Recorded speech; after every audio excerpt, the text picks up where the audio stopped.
Assalamualaikum warahmatullahi wabarakatuh. Hari ini kita akan melanjutkan pembelajaran fikih. Apa yang akan kita bahas hari ini? Hari ini kita akan masuk ke bab 2 di halaman 13, tanda-tanda balik. Coba anak-anak buka buku paket fikihnya di halaman 17. Di sana ada 3 gambar. Ada seorang bayi yang masih tidur, ada anak-anak usia di bawah 5 tahun yang sedang bermain, dan ada seorang anak kecil yang duduk di atas andong. Apa menurut kalian anak-anak di dalam foto tersebut sudah diwajibkan sholat dan puasa oleh Allah? Sudah apa belum? Tentunya belum. Kenapa? Karena Allah adalah zat yang maha bijaksana. Aturan dalam agama Islam diatur sedemikian rupa sehingga tidak memberatkan umat Islam. Misalnya apa? Dalam aturan ibadah, siapa yang wajib menjalankan ibadah sudah diatur dengan adil oleh Allah. Siapa yang wajib menjalankan kewajiban agama seperti sholat dan puasa? Orang yang wajib menjalankan kewajiban agama disebut sebagai mukallaf.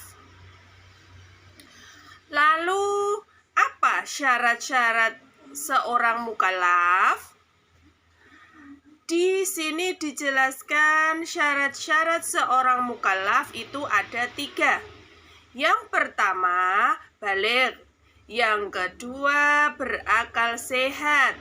Yang ketiga, telah sampai dakwah Islam kepadanya. Oleh karena itu, seorang anak kecil dan orang gila belum memiliki kewajiban untuk melakukan atau menjalankan kewajiban agama sesuai dengan sabda Rasulullah yang artinya, dari Ali bin Abi Thalib radhiyallahu anhu, sesungguhnya Rasulullah Shallallahu alaihi wasallam bersabda, telah diangkat pena dari 3 golongan, dari orang tidur hingga ia bangun, dari anak kecil hingga ia ihtilam atau mimpi basah, dan dari orang gila sampai ia berakal.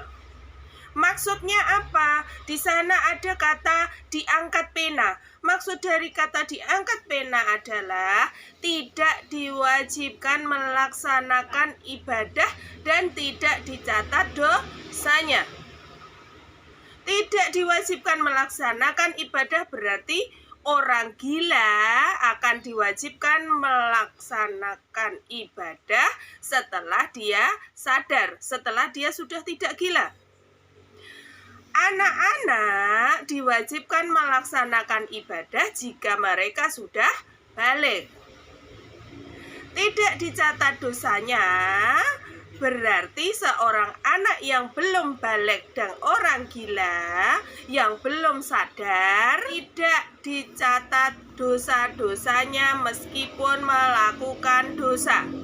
Tetapi jika orang gila itu sudah sadar, anak-anak sudah baligh, maka malaikat atid mulai bertugas untuk mencatat dosa-dosa mereka. Oleh karena itu, menjadi baligh adalah sebuah anugerah sekaligus ujian yang sangat besar dari Allah Subhanahu wa Ta'ala. Karena sejak terhitung baligh tersebut, ketaatan kita terhadap Allah dan keistiqomahan kita menjauhi hal-hal yang dilarang oleh Allah mulai diuji. Sekarang kita bahas apa itu baligh, apa saja tanda-tandanya. Mari kita bahas bersama. Anak-anak buka di halaman 18. Yang A, tanda-tanda baligh. Yang pertama kita bahas adalah apa itu baligh? Baligh secara bahasa berasal dari kata balagho. Artinya apa? Sampai. Balagho artinya sampai. Tadi secara bahasa berasal dari kata balagho yang artinya sampai. Secara istilah, baligh itu artinya telah sampai usia seseorang pada kedewasaan. Jadi, seorang yang sudah baligh itu dianggap sudah cukup dewasa untuk berpikir dan bertindak. Oleh karenanya, baligh dijadikan titik awal dalam pelaksanaan kewajiban-kewajiban syariat agama. Setelah kita tahu pengertian baligh, sekarang apa? Tanda-tanda baligh. Apa saja tanda-tanda baligh itu? Tanda baligh antara laki-laki dan perempuan itu berbeda. Adapun tanda baligh yaitu yang pertama, haid untuk anak perempuan.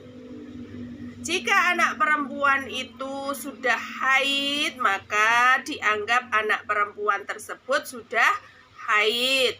Usianya minimal 9 tahun. Kalau untuk perempuan haid, untuk anak laki-laki apa? Ihtilam atau mimpi basah. Jika anak laki-laki sudah mengalami mimpi basah, minimal berusia 9 tahun, berarti dia sudah baligh. Yang terakhir apa? Mencapai usia 15 tahun. Bila sampai usia tersebut belum mengalami haid ataupun ihtilam, maka sudah dinyatakan baligh. Melihat tanda-tanda seperti tersebut tadi, maka dapat kita simpulkan bahwa setiap orang, baik laki-laki maupun perempuan, pasti akan mengalami masa baligh. Baik diawali dengan haid, ihtilam, ataupun tidak. Lalu bagaimana jika ada anak perempuan yang usianya kurang dari 9 tahun mengeluarkan darah haid? Bisakah hal tersebut disebut haid? Nah, untuk pembahasan tentang haid nanti kita akan bahas pada pertemuan selanjutnya. Untuk latihan, kalian kerjakan halaman 19, ayo berlatih nomor 1 sampai 5. Selamat belajar, sekian. Wassalamualaikum warahmatullahi wabarakatuh.